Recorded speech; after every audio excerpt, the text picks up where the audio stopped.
سورۃ الکہف میں غار والوں کی دعا کیا تھی؟ ربنا آتنا من لدنک رحمۃ، اے ہمارے رب عطا کر ہم کو اپنے من لدنک اپنے پاس سے رحمت، یا اللہ اپنے پاس سے رحمت دے، وہیئ لنا اور مہیا کر ہمیں من امرنا رشدا، ہمارے معاملے میں ہمیں رشد و رہنمائی عطا کر۔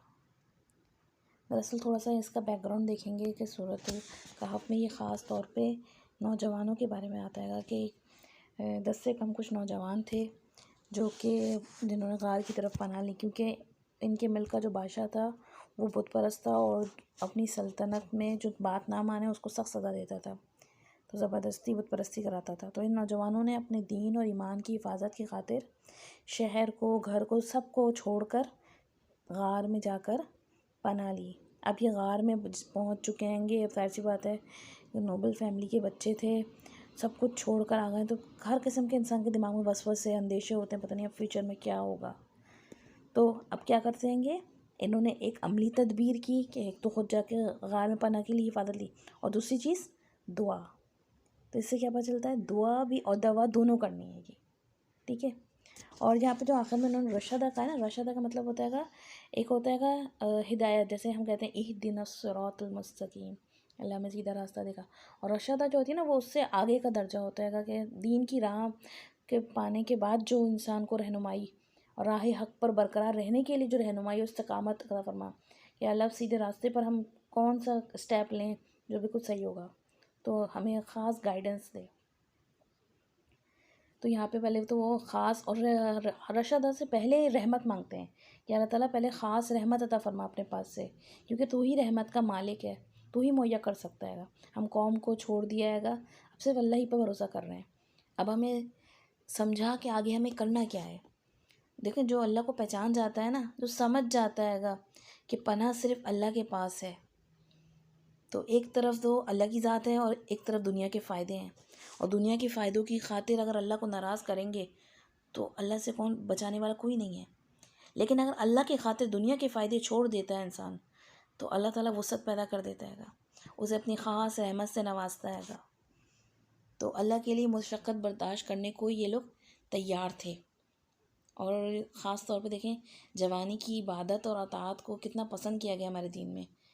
رسول پاک صلی اللہ علیہ وسلم کی حدیث میں آتا ہے کہ بے شک اللہ عز و جل اس نوجوان سے خوش ہوتا ہے جس کی جوانی میں نادانی نہیں ہوتی، یعنی وہ جوانی میں تقریباً شعور کے ساتھ اپنی جوانی میں انٹرسٹ کرتا ہے، تو اس کے لیے بھی ظاہر سی بات ہے بچپن سے بچوں کی تربیت ایسی ہو کہ انہیں ان کے خالق کی پہچان ہو، انہیں ان کے آخرت پہ فوکس ہو، انہیں اپنا حق اور باطل کی صحیح سمجھ ہو۔ اور جو 7 آدمی عرش کے سائے تلے ہوں گے، اس میں بھی نمبر 1 پہ عادل حکمران آتا ہے، نمبر 2 پہ کون آتا ہے، وہ نوجوان جس نے اللہ کی عبادت میں پرورش پائی۔ اور اسی طریقے سے تیسرا شخص وہ ہے گا جس نے تنہائی میں اللہ کو یاد کیا اور آنکھ سے اس کے آنسو بہہ پڑے۔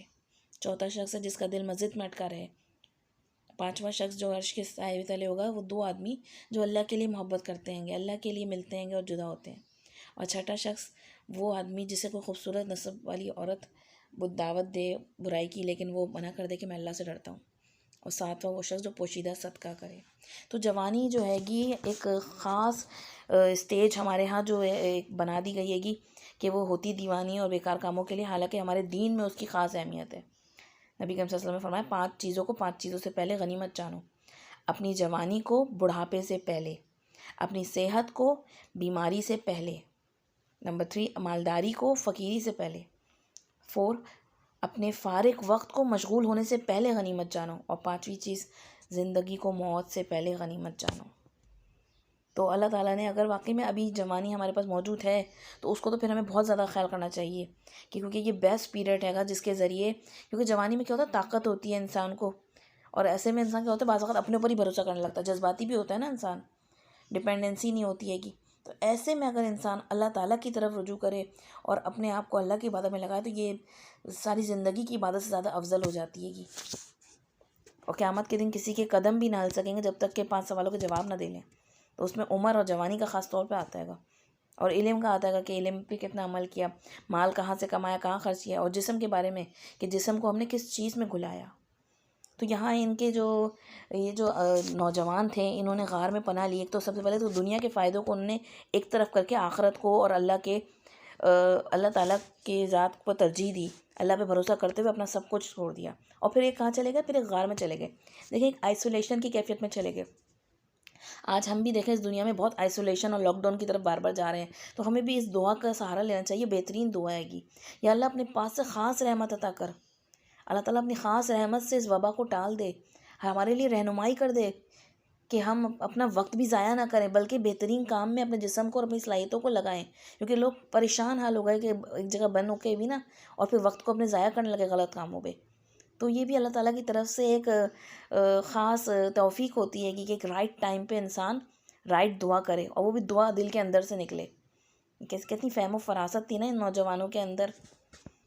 تو اصل چیز یہی ہے گی کہ ہمیں اصل کتنی ہی پریشانیاں تکلیفوں میں ہم ہوں گرے ہوئے ہوں، لیکن ہمارا اصل جو توکل اور اصل جو دیکھنے کی جس طرف ہماری رجوع ہو دیکھنے کا، وہ اللہ تعالیٰ کی ذات پہ ہو.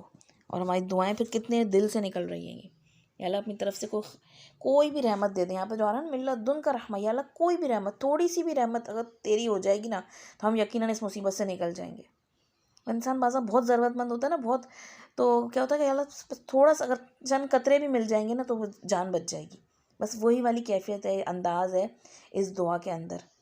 اور پھر اللہ تعالیٰ وَهَيِّئْ لَنَا مِنْ أَمْرِنَا رَشَدًا، کہ اللہ تعالیٰ ہمیں رہنمائی کر کہ ہمیں آگے کیا کرنا ہے، آگے کون سے اسٹیپ لینے ہیں، آگے کس طرف جانا ہے گا، آگے کیا کریں گے جو ہمارے لیے بہتر ہوگا. ہمیں نہیں سمجھ میں آ رہا. یہاں تو ہم آ گئے ہیں، یا آئسولیٹ تو ہم ہو گئے ہیں، لاک ڈاؤن تو ہم کر رہے ہیں، جو کچھ بھی ہم SOPs تیار کر رہے ہیں، لیکن یا اللہ آگے ہمیں کیا، کس طرف جانا چاہیے، کیا کرنا چاہیے جو ہمارے لیے بہتر ہوگا. تو آج کل کے دور کے حوالے سے تو خاص طور پر، اور یہ دعا جو ہے گی نا، کیونکہ ہم خود بھی ایک طرح کے غاروں کے اندر جا کر بند ہوئے ہیں گے، آئسولیشن پیریڈ چل رہا ہے، اور لوگوں کے دماغوں پر ایک خوف اور مختلف قسم کی کیفیات ہیں گی. تو ایسے میں اب تو رب پہ بھروسہ، اور دنیا کے فائدوں کو بعض وقت انسان کو وہ کر کے آخرت کو اور اپنے رب کو ناراض نہیں کرنا ہے گا. کوئی بھی ایسا کام نہیں کرنا ہے گا جس سے رب ناراض ہو، اور اپنی عمر اور اپنے وقت کو وہ جانے، غنیمت جانے کہ بھی اللہ تعالیٰ نے ہمیں وقت دیا ہوا ہے. جو لوگ اس لاک ڈاؤن اور اس پیریڈ میں چلے گئے اس دنیا سے، تو وہ تو چلے گئے، لیکن ابھی ہمیں پھر بھی وقت موقع ملا ہوا ہے گا. ہم ابھی بھی اپنے رب کو راضی کر سکتے ہیں، تو اس سے خاص رحمت مانگے اور رہنمائی مانگے.